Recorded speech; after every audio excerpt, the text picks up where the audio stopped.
Hola, ¿qué tal? Bendiciones. Sean todos bienvenidos una vez más a su programa del Discipulado del Evangelio Ordenado, transmitido a través de Radio Tiempo 1200 AM y también en nuestras plataformas digitales como lo es la www.radiotiempo1200.com, la www.iglesiacaminoalcielo.org y la www.reformatv.net. También en nuestro canal en YouTube, Edificando por la Palabra, y en la aplicación de Facebook Live. Como siempre, agradecido de Dios por este tiempo que me permite compartir con ustedes el mensaje del Evangelio. Recuerden que este programa llega a ustedes gracias a nuestro Dios eterno, en la dirección general el pastor Andrés Noguera, en la coordinación y producción el licenciado Oliver Noguera. Los controles, nuestros hermanos Andrea Noguera y Fabián Talero. Quien tiene el inmenso placer de conducir y producir este programa para ustedes, su amigo el pastor Héctor Durán.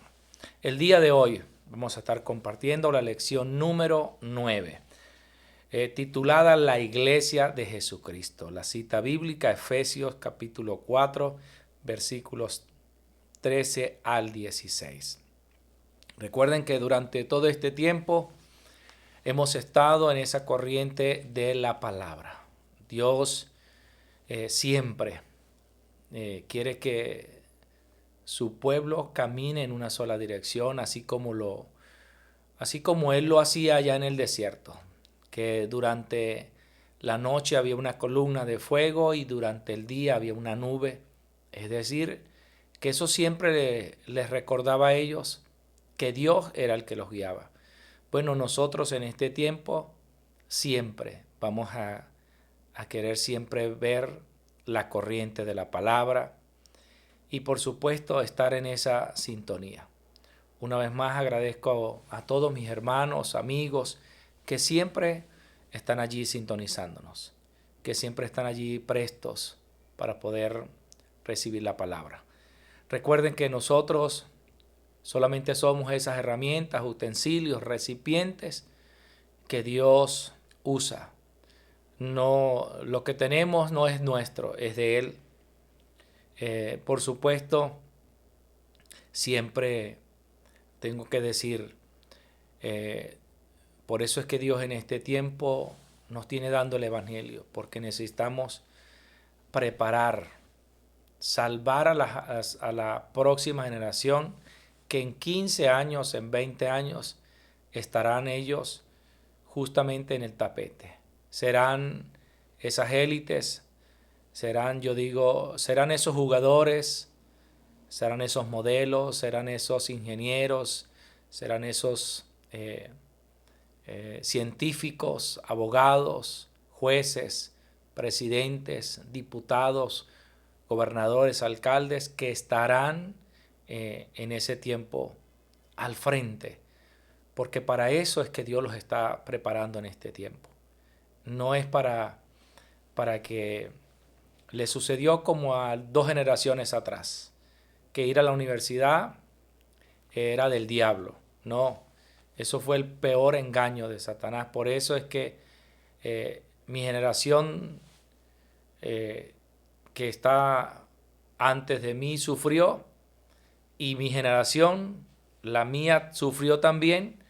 Gracias a Dios no tanto, pero sí pudimos entender que era necesario que nos capacitáramos, que pudiéramos hacer como decía el apóstol Pablo, no ser neófitos, sino ser entendidos y poder estar entendidos en los tiempos.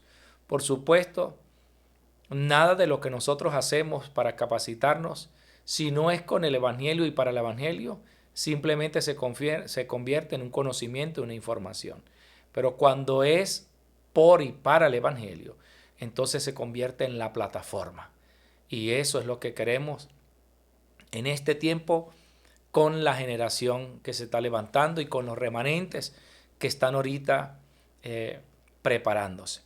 Entonces quiero leer la cita bíblica de esta lección. La Iglesia de Jesucristo dice: hasta que todos lleguemos a la unidad de la fe y del conocimiento del Hijo de Dios, a un varón perfecto, a la medida de la estatura de la plenitud de Cristo, para que ya no seamos niños fluctuantes, llevados por doquiera de todo viento de doctrina, por estratagema de hombres, para engañar, que emplean con su astucia las artimañas del error, sino que siguiendo la verdad en amor crezcamos en todo en aquel que es la cabeza, esto es Cristo, de quien todo el cuerpo bien concentrado y unido unido entre sí por todas las coyunturas que se ayudan mutuamente, según la actividad propia de cada miembro. Recibe su crecimiento para ir edificándose en amor. Amén. Bueno, quiero dar esta introducción, la Iglesia de Jesucristo.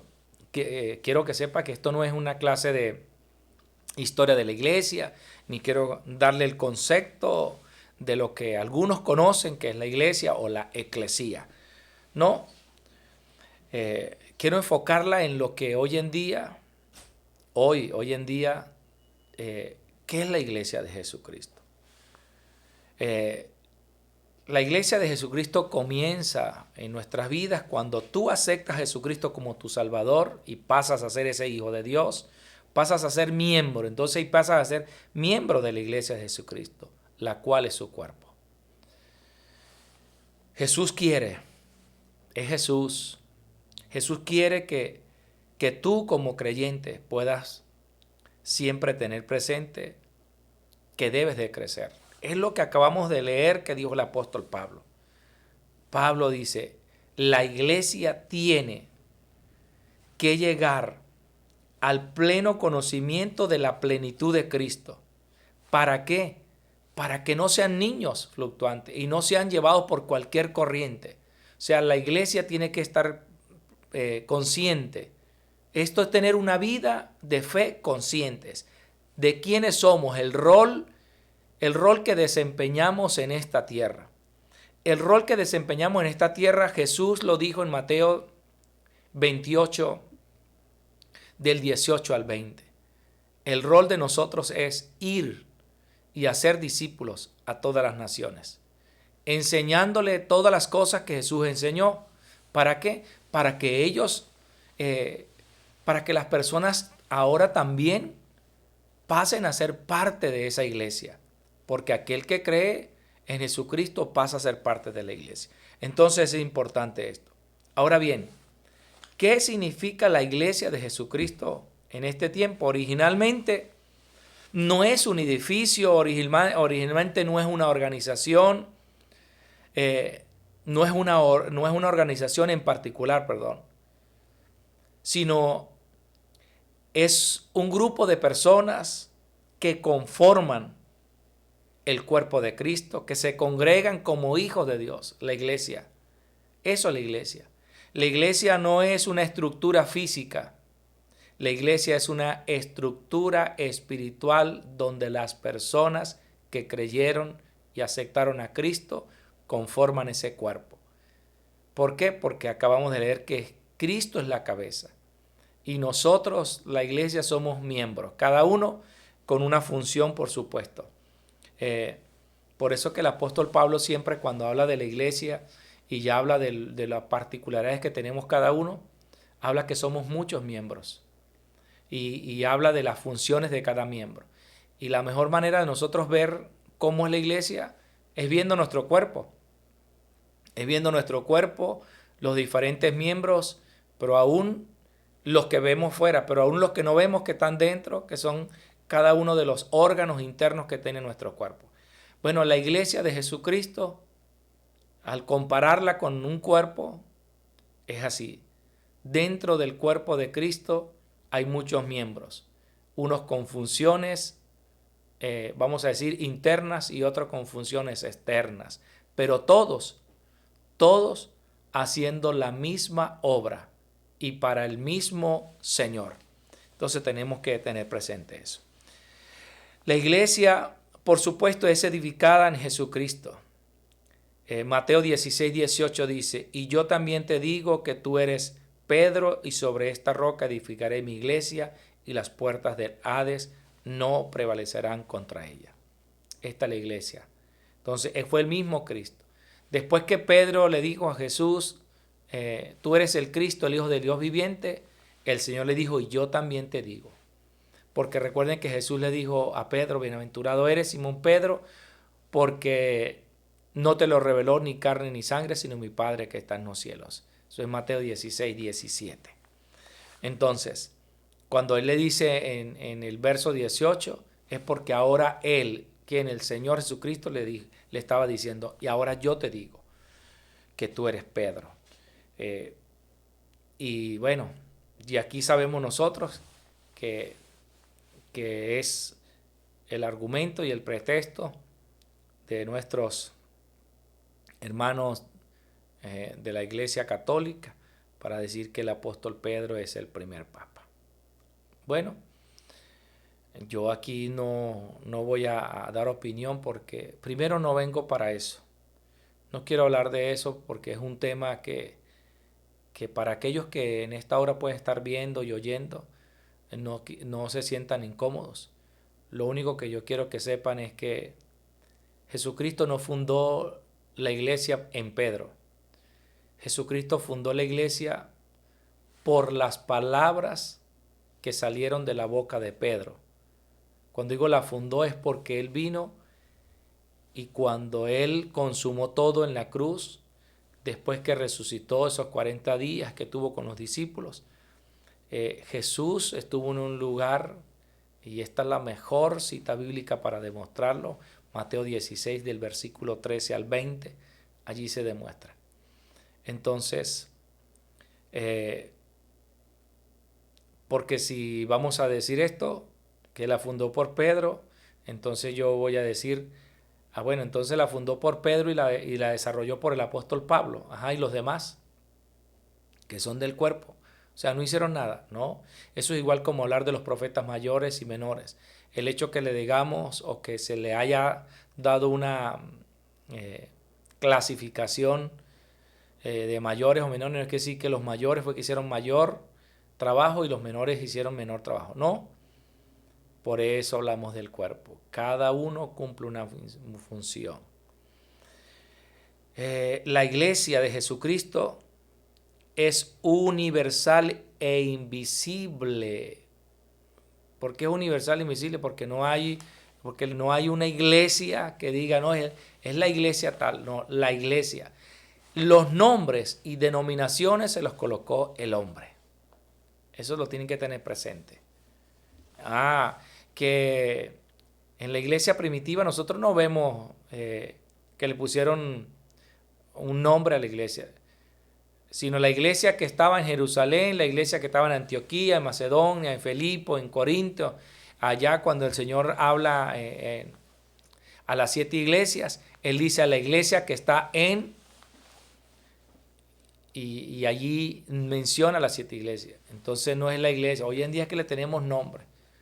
La iglesia de los santos, el trono de las 9 corrientes, el nombre aquel rebunucleico, y entre el nombre sea más largo es porque tiene más unción. No es eso. La iglesia de Jesucristo es universal, o sea que Él es el fundador. Él no dijo se llama católica, aunque la palabra católica indica universal, pero no está hablando de la iglesia católica, no está hablando de la iglesia evangélica. Eso fue también un apodo que le puso el mundo o un calificativo que le puso el mundo. Nosotros tenemos que estar siempre presentes de eso. ¿Por qué esta lección tiene que ver con la iglesia de Jesucristo? Porque la iglesia de Jesucristo tiene que tener una identidad. Entonces, es importante que la iglesia conozca quién es, cuál es su rol, cuál es su función. Mire lo que dice el Efesios 1, 22 y 23. Y sometió todas las cosas bajo sus pies y las dio por cabeza, sobre todas las cosas a la iglesia, la cual es su cuerpo, la plenitud de aquel que todo lo llena en todo. ¿Está hablando de quién? De Jesucristo. No está hablando de un personaje en particular, de un apóstol, de uno de los apóstoles, uno de los discípulos. No, está hablando de Él.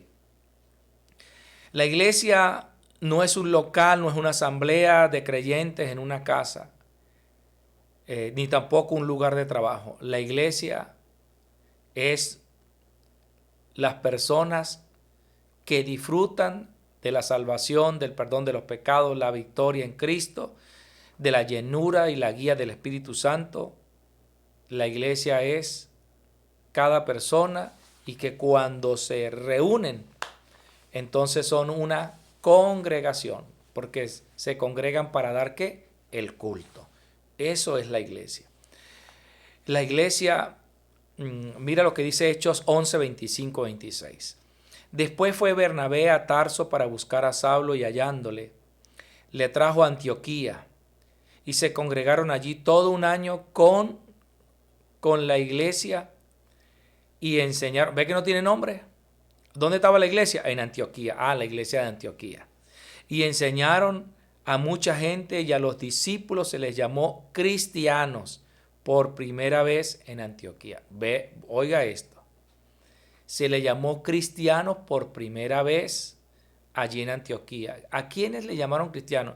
Bueno, nada más y nada menos que aquellos que creyeron en Cristo, y aquí dice que era Bernabé, ¿verdad? Con Pablo, y estuvieron allí por espacio de un año, congregándose con las personas allí y enseñando, y allí les llamaron por primera vez cristianos. Ajá. Ve que no le llamaron católicos, ve que no le llamaron evangélicos, ve que no le llamaron pentecostales, ve que no le llamaron los del último, los del séptimo, los del noveno, los del décimo, no. Le llamaron cristianos. Es decir, cristianos, seguidores de Cristo. Entonces, ¿por qué le llamaron cristianos? Porque la gente que vio en ellos la evidencia. ¿Qué hacía ellos? La evidencia. Entonces es importante. Gálatas 1, 2 y 3, que dice, y todos los hermanos que están conmigo a la iglesia en Galacia, la iglesia que está en Galacia, en la región, ¿me entiende? Gracia y paz sea sobre vosotros, Dios el Padre de nuestro Señor Jesucristo. No, es importante que la iglesia tenga presente esto. La iglesia primitiva comenzó. ¿Dónde comenzó la iglesia primitiva? En los hogares, en las casas. ¿En medio de qué? De una persecución. Hoy en día, los que estamos dentro del movimiento nos hablan mucho de las iglesias regionales y que tenemos que levantar. Yo soy uno de esos que tengo que, que Dios me permita levantar la iglesia regional en el estado de La Guaira. Pero no la voy a levantar bajo mi esfuerzo, bajo mi criterio, no. La tengo que levantar con los discípulos que se levantan allá en La Guaira, porque en la región. ¿Me entiende? Entonces la iglesia regional de La Guaira tenemos que levantarla porque allí hay bastantes discípulos. Allí yo sé que hay bastantes obreros de parte de Dios. Allí hay élites, empresarios.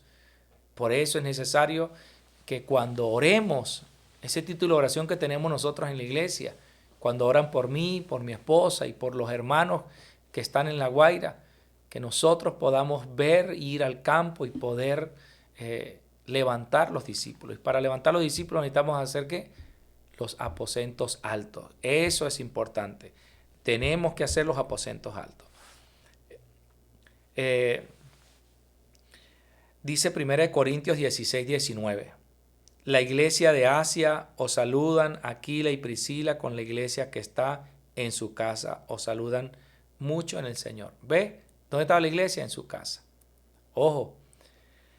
Yo sé que esto a veces lo atacan mucho, pero esto también ha sido problemas de división dentro de las congregaciones, porque hay líderes que se han ido enluchados, que se han ido en rebeldía y en su casa comienzan a tener allí una iglesia, por decir algo. Pero cuando vemos quiénes son, entonces son su familia, pero son con la gente que se llevaron de la iglesia. No son con la gente que vive en la región, que vive en esa zona. No. Entonces esto también es delicado. Y lo otro, el llamado pastoral o el llamado ministerial no es juego. Y yo hoy tengo que decirlo con mucho respeto. Yo veo que hay gente que hoy día juega con esto. Hay muchos que creen que ser pastor, o no sé, si piensan que esto es una moda, que ser pastor es una moda, que ser un apóstol es una moda, o un profeta, un evangelista, un misionero es una moda. No, esto no es una moda, esto es un llamado que hace Dios, que lo confirma Dios. Pero tío, todo tiene que tener un orden. Pero el que tú digas, no, ya no quiero estar aquí, me voy, yo mismo voy a hacer mi iglesia, bueno, imagínate tú, qué mal estamos entonces. Por eso es importante. Hoy en día muchos eh, están también buscando algo que se llama cobertura, que de paso creo que es algo que está muy mal interpretado, lo de la cobertura, porque esto también, esto también ha generado un, como, vamos a decir, como una moda. Vamos a decir que también hoy en día la cobertura ha generado una moda. ¿Por qué una moda? Bueno, porque las coberturas que quieren buscar algunos tienen que ser coberturas de esa, de allá, de otro país, una cobertura de esa donde las personas tienen 3.000, 4.000 miembros, donde sea una persona de esos que llaman que mueven masas. Ok, mire, la cobertura eh, no tiene nada que ver con la extensión del ministerio. Tiene que ver es con primero tiene que ver es con lo que realmente representa esa cobertura. ¿Qué representa para mí? Ha sido mi tutor, mi mentor. Eso ha sido ese ministerio entonces. Por eso yo le doy gracias a Dios por mi vida. Le doy gracias a Dios porque Dios me ha permitido estar durante todos los años que yo tengo como creyente ya vamos a decir, de creyente consciente, desde los 24 años en adelante, en una sola cobertura, en un solo ministerio. Aquí Dios me ha permitido nacer, crecer, desarrollarme y, y aquí espero también ser de ayuda para salvar la próxima generación. Porque, y recuerdo unas palabras que el pastor decía hace poco en un mensaje, es que el problema de algunos que ejercen cobertura sobre otros es que se creen los dueños. O sea, Dios, que es el dueño del recipiente, que eres tú y que soy yo, Dios que es el dueño, eh, todo lo que nosotros tenemos no es nuestro, es de Él. Bueno, pero a veces las coberturas quieren ejercer sobre los hombres y mujeres dominio.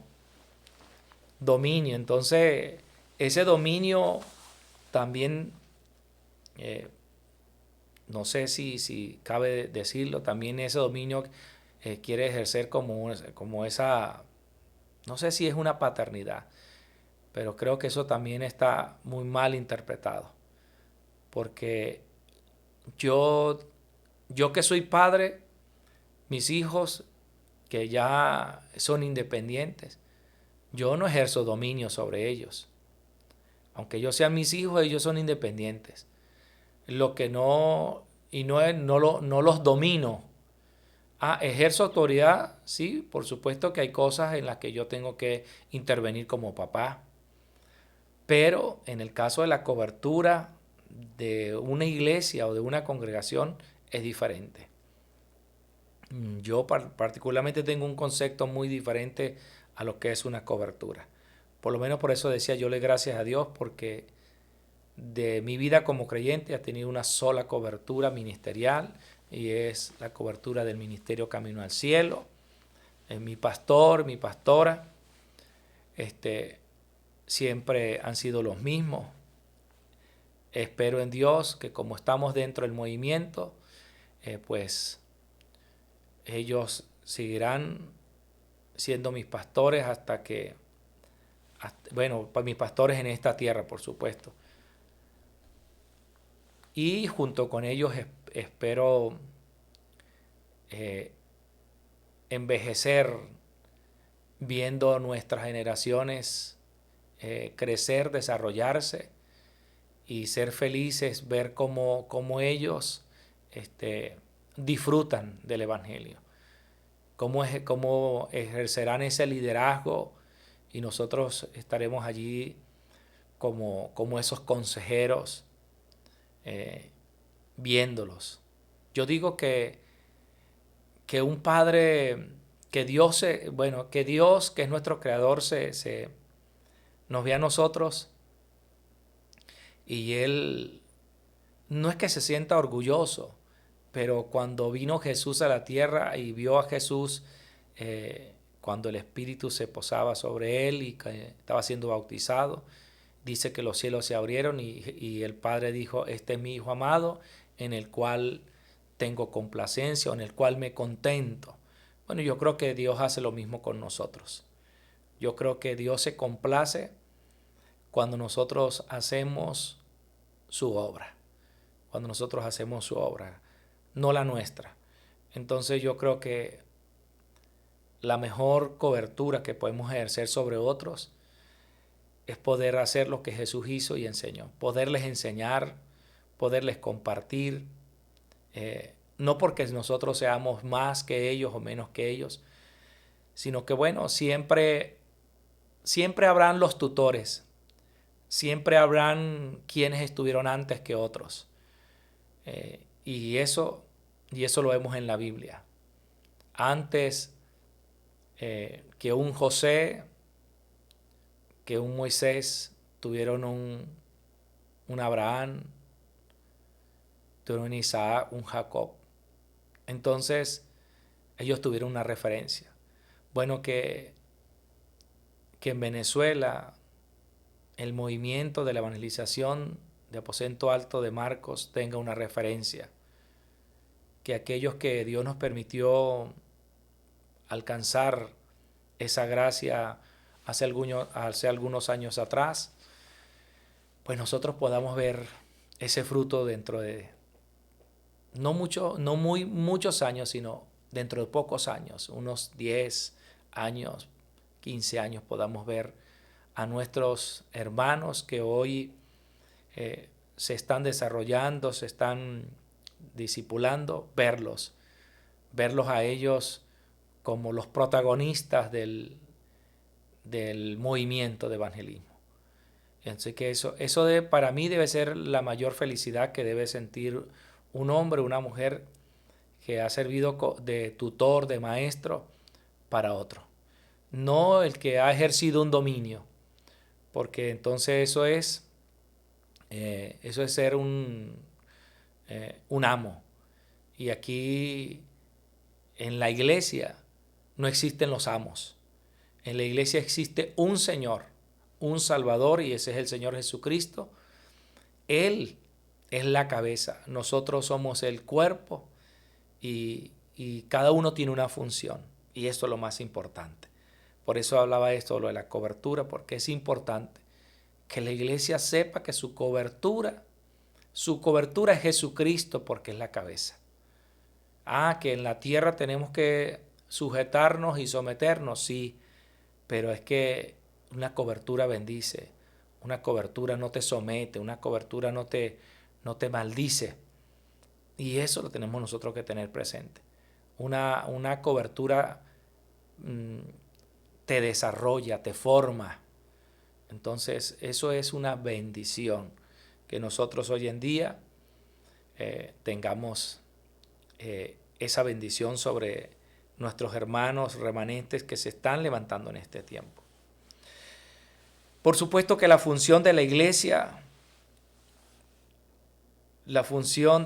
tiene que ser una estructura espiritual, hombres y mujeres dirigidos por el Espíritu Santo.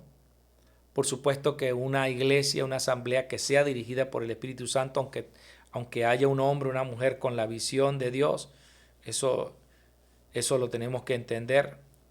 Ahí no podemos quitar eso. Entonces la función de la iglesia, por supuesto, siempre va a ser adoración. La iglesia, la razón más importante de la iglesia es la adoración, porque Dios hizo la iglesia para que pudiera adorar. Ese tiempo de adoración nosotros lo llamamos el tiempo de adorar, el culto, el tiempo donde se disfruta. La iglesia disfruta el dar el culto. El culto no debe ser algo, no debe ser un ritualismo como tradicionalmente se vino haciendo y se hace todavía. No, tiene que ser un tiempo de dar el culto, es decir, el mejor tiempo donde la palabra se cumple en nosotros. Qué bueno y cuán agradable es ver los hermanos juntos y en armonías. Eso debe ser la iglesia, o eso debe ser una de las funciones de la iglesia. Otra de las funciones de la iglesia, ¿cuál debe ser? La evangelización. La iglesia debe proclamar el evangelio.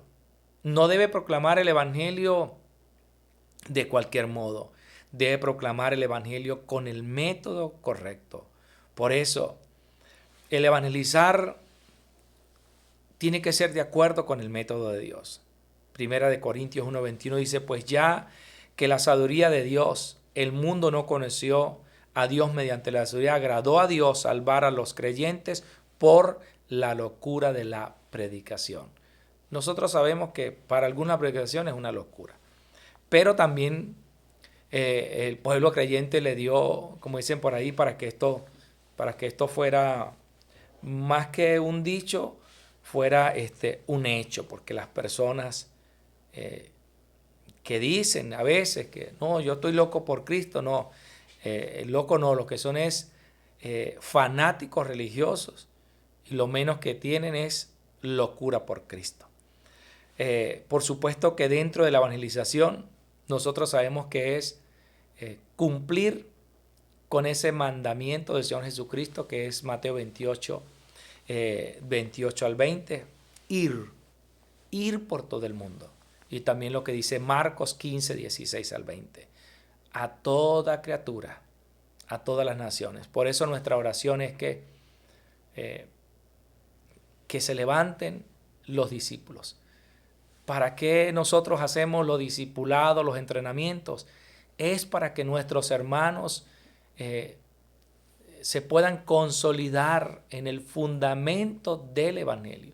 No para que disfruten la religión evangélica, no, para que disfruten del evangelio, para que ellos sean hombres y mujeres dependientes de Cristo, pero también para que no sean llevados por cualquier viento de doctrina, como decía el apóstol Pablo en la cita bíblica base de esta lección.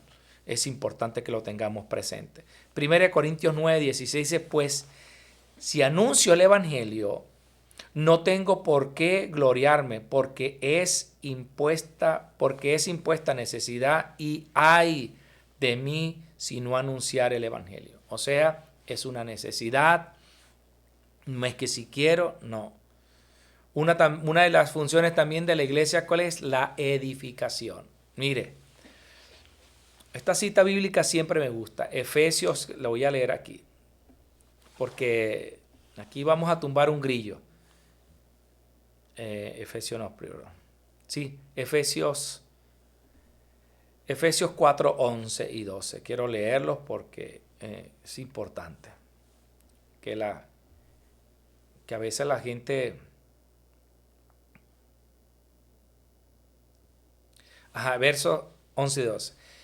Y él mismo constituyó a unos apóstoles, a otros profetas, a otros evangelistas, a otros pastores y maestros.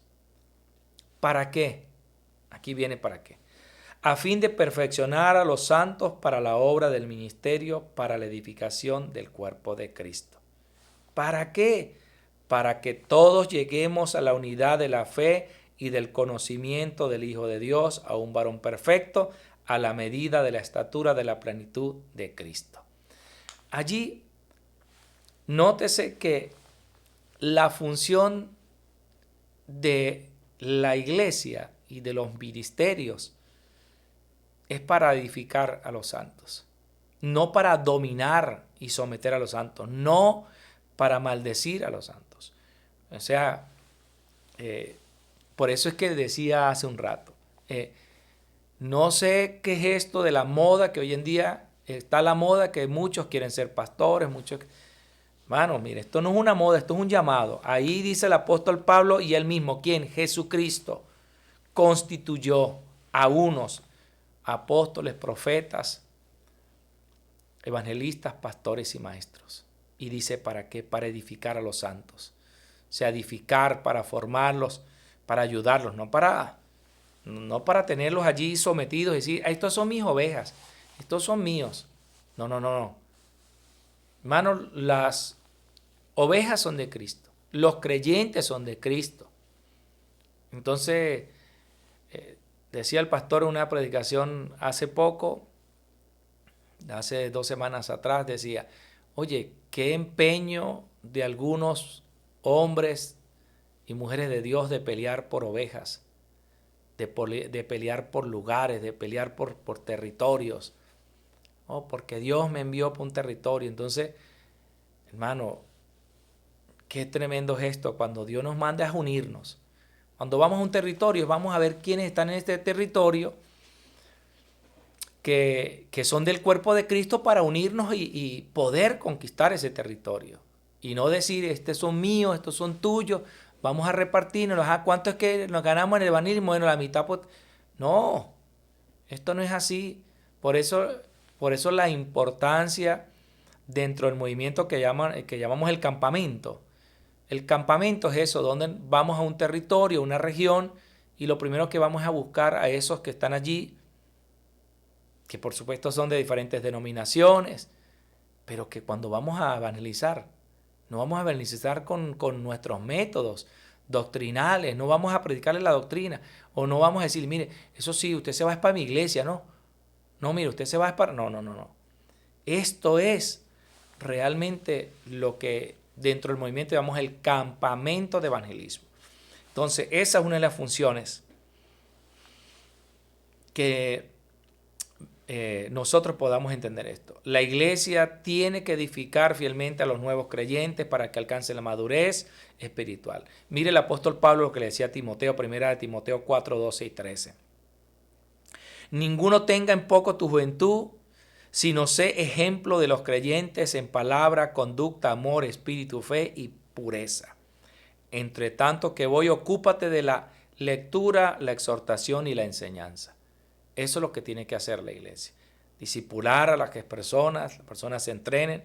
Romanos 12, 6 y 8 dice, de manera que teniendo diferentes dones, según la gracia que nos es dada, si el de profecía use conforme a la medida de la fe, o si el servicio en servir o en enseñanza, el que exhorta en la exhortación, el que reparte con liberalidad, el que preside con solicitud, el que hace misericordia con alegría, a fin de perfeccionar a los santos para la obra del ministerio de edificación del cuerpo de Cristo. Para eso.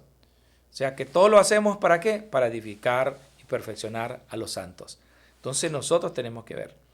La iglesia, ¿qué otra función tiene la iglesia? Servir.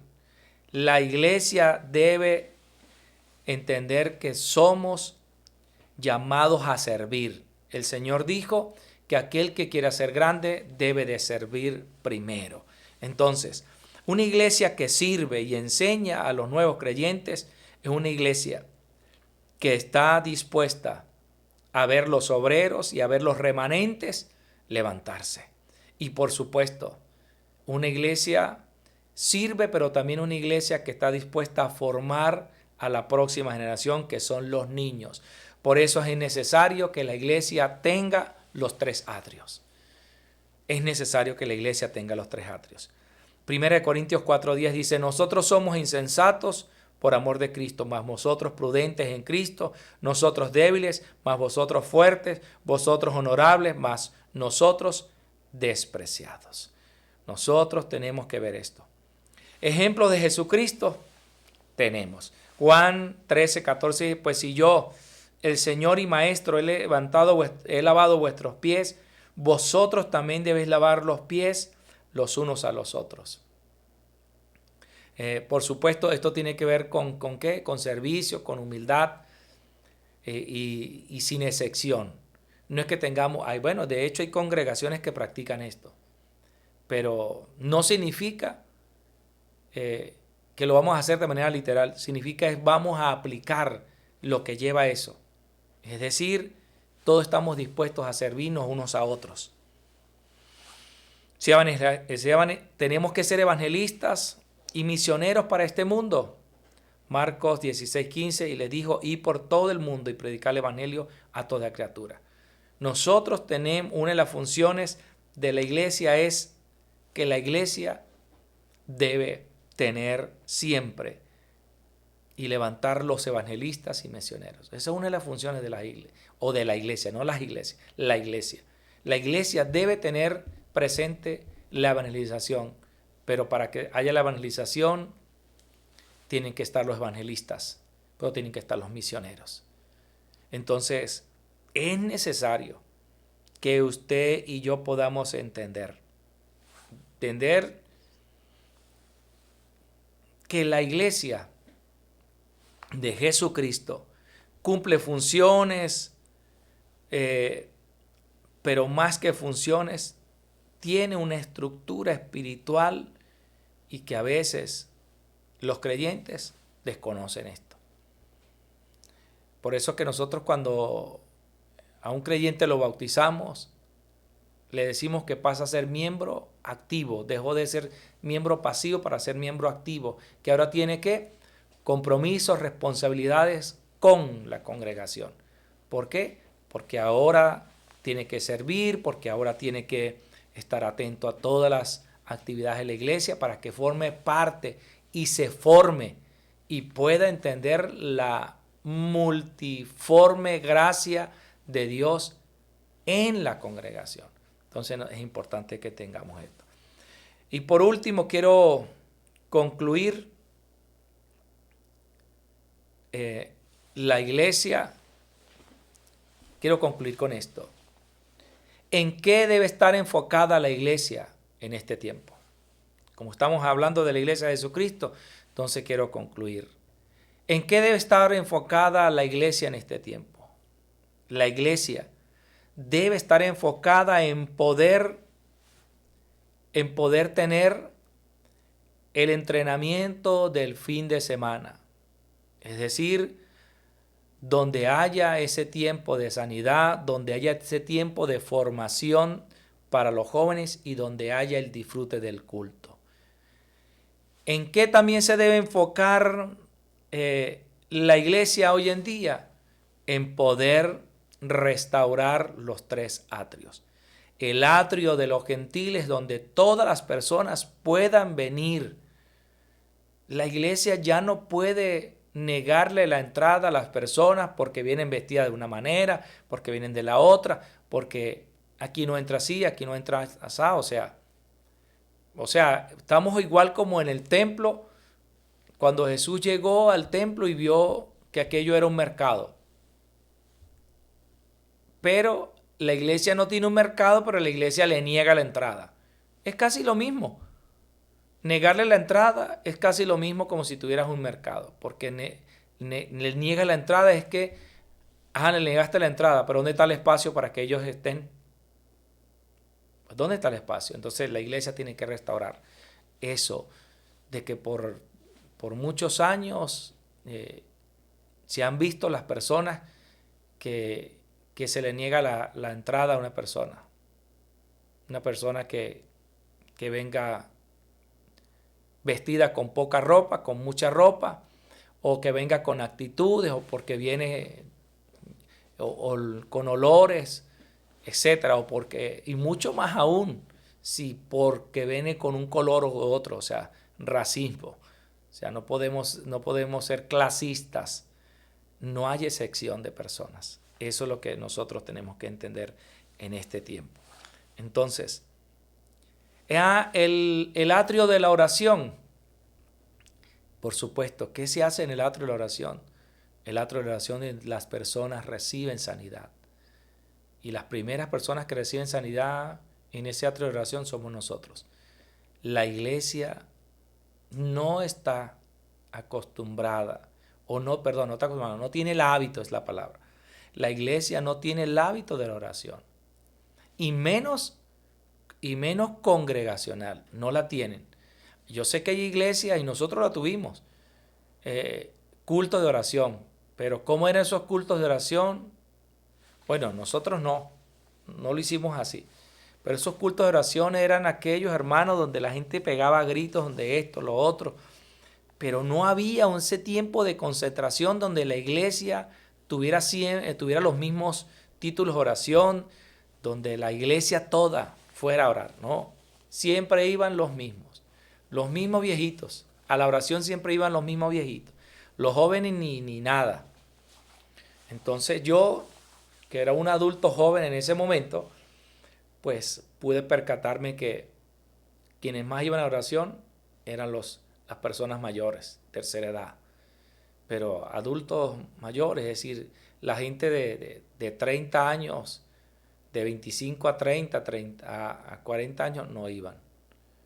Excepto los líderes, los diáconos, que íbamos vamos a decir, por compromiso, porque éramos los líderes, éramos los diáconos, porque, ¿me entiendes? Y teníamos que, el grupo de adoración, de alabanza, pero ellos no iban a orar. Y es ¿por qué? Primero por falta de ese contenido, de ese disfrutar, de ir a disfrutar de ese tiempo de oración juntos. Porque, bueno, gracias a Dios por este evangelio ordenado, porque hoy nos permite disfrutar un tiempo de oración, o ese tiempo de oración congregacional, pero también ese tiempo de oración individual. Y por último, el atrio de los remanentes. Es decir, el atrio de los remanentes es preparar ese tiempo de formación junto con esos espacios donde nuestros niños, nuestros jóvenes quieran estar. En un tiempo, yo recuerdo que la gente pasaba mucho tiempo en la iglesia, pero ¿haciendo qué? Bueno, que nosotros tengamos esos espacios. Por eso quería concluir con eso. Nosotros tengamos esos espacios donde nuestros niños quieran estar, nuestros jóvenes quieran estar. Hoy sí puedo decir de manera responsable y consciente, y con pena lo digo, como muchos jóvenes de los que yo pude ver cuando yo era un adulto joven, es decir, de 30 años, 35 años, que todos esos muchachos que yo conocí de 5 años, que hoy en día pues son ya adultos jóvenes, muchos de ellos no están dentro de la iglesia, o no están en la iglesia, no están en el evangelio. Y eso es una pena. Eso de verdad que a mí particularmente me produce un dolor, porque hoy en día puedo entender la necesidad de tener el atrio de los niños, que ellos dejarán de ser niños y serán jóvenes. Y los jóvenes hoy en día tienen muchas cosas que el mundo tiene afuera para entretenerlos, distraerlos y para engañarlos. Bueno, que nosotros podamos tener ese espacio. Por eso es una de nuestras oraciones dentro de acá de la iglesia, poder levantar esos 3 atrios, y en especial el atrio de los niños. Bueno, mis amados, hemos llegado una vez más al final de su programa, el del discipulado del Evangelio Ordenado. Será hasta una próxima oportunidad. Y recuerden siempre, la paz de Dios que sobrepasa todo entendimiento esté sobre cada uno de ustedes. Será hasta una próxima oportunidad. Bendiciones.